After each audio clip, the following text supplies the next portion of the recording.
Friends, मैं छोटलाल कुमार आप सबको स्मार्ट स्टडी 2.0 में हार्दिक स्वागत करते हैं। आज हम लोग क्लास 12 का जो सीरीज चल रहा था फिजिक्स का BBI का, उसी को हम लोग देखेंगे। चलिए तो देखते हैं फर्स्ट क्वेश्चन। यह क्वेश्चन बहुत ज़्यादा इम्पोर्टेंट है क्योंकि बार बार एग्ज़ाम में पूछा गया है। आप लोग देख सकते हैं यहाँ पर प्रूफ के साथ 2022 के लिए यह मोस्ट इम्पोर्टेंट क्वेश्चन है। चलिए तो फर्स्ट नंबर देखते हैं। फर्स्ट क्वेश्चन है, मानक इलेक्ट्रोड विभव क्या है। तो मानक इलेक्ट्रोड विभव क्या है, इसका परिभाषा देना है या मानक इलेक्ट्रोड विभव से क्या समझते हैं, इस तरह क्वेश्चन पूछ सकता है। तो इसके उत्तर के रूप में आप लिख सकते हैं कि एक अधर सेल में 298 केल्विन ताप पर, ये ताप जो होता है 298 केल्विन जो होता है ताप का ऐसा ही मात्रक होता है। ताप को जब भी मापा जाएगा तो केल्विन में मापा जाता है। मानक इलेक्ट्रोड विभव को लिख सकते हैं कि एक अधर सेल में 298 केल्विन ताप पर एक मूल सांद्रता के धातु आयन विलयन का इलेक्ट्रोड विभव कहलाता है। दूसरा क्वेश्चन है, यह भी 2019, 15 और 13 में पूछा गया है। फैराडे के विद्युत विक्षेपण के नियम को लिखें। ये जो फैराडे था उसने जो नियम दिए थे उसी को परिभाषा लिखना है। तो किसी विद्युत अपघट्य में प्रवाहित विद्युत धारा, आवेश और इलेक्ट्रोड विभव पर मुक्त पदार्थ के बीच फैराडे ने एक संबंध दिया था जिसे फैराडे का विद्युत विक्षेपण नियम कहते हैं।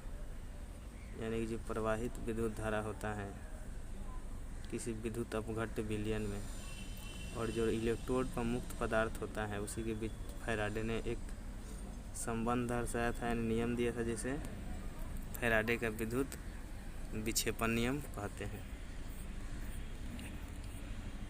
तीसरा क्वेश्चन है, विद्युत रासायनिक तुल्यांक क्या है। यह भी 14/2012 में पूछा गया है। जब किसी विद्युत अपघट्य में 1 एम्पीयर की धारा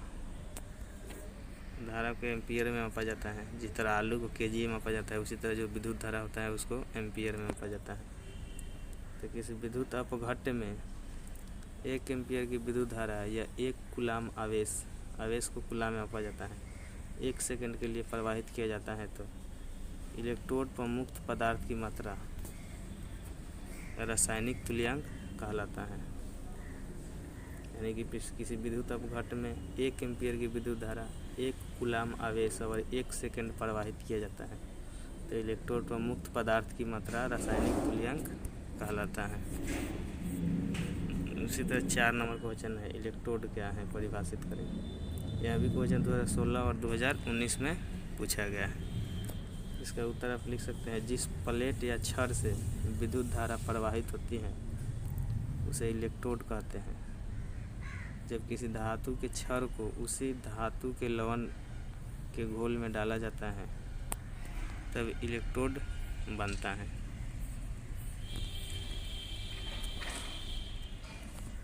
पाँच नंबर है, विशिष्ट चालकता, समतुल्यांक चालकता को परिभाषित करें।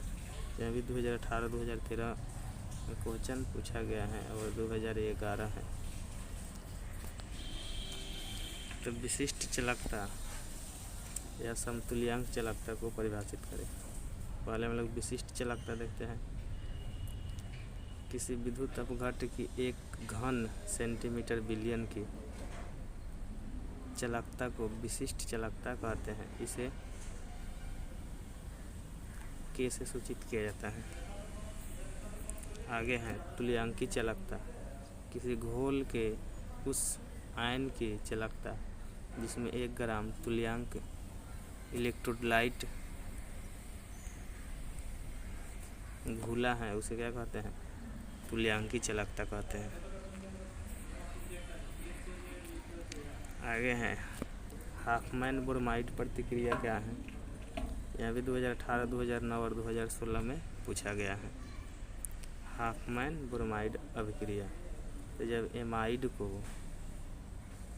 ब्रोमीन एवं जलीय या alcohol NOH, sodium hydroxide KOH, potassium hydroxide के साथ प्रतिक्रिया कराई जाती है तो प्राइमरी एमीन प्राप्त होता है। इस प्रतिक्रिया को ब्रोमाइड अभिक्रिया कहा जाता है।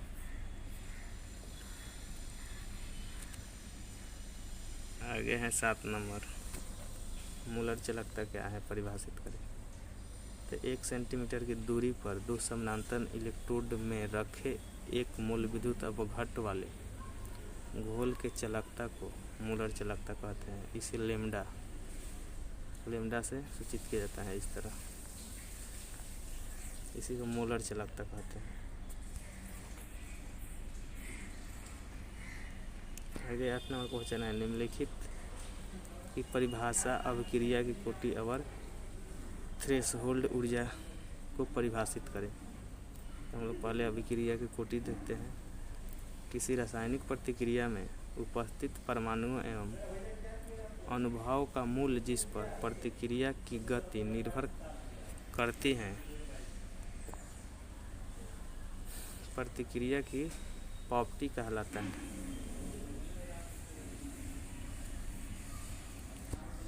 जैसे प्रतिक्रिया क्रम में मान लीजिए XY भाग ले रहा है।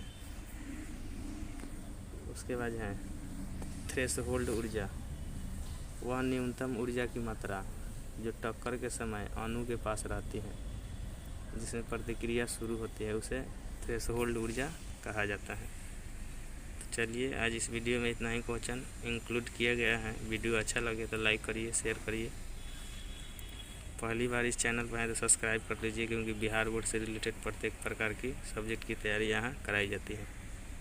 चलिए, वीडियो देखने के लिए बहुत बहुत धन्यवाद।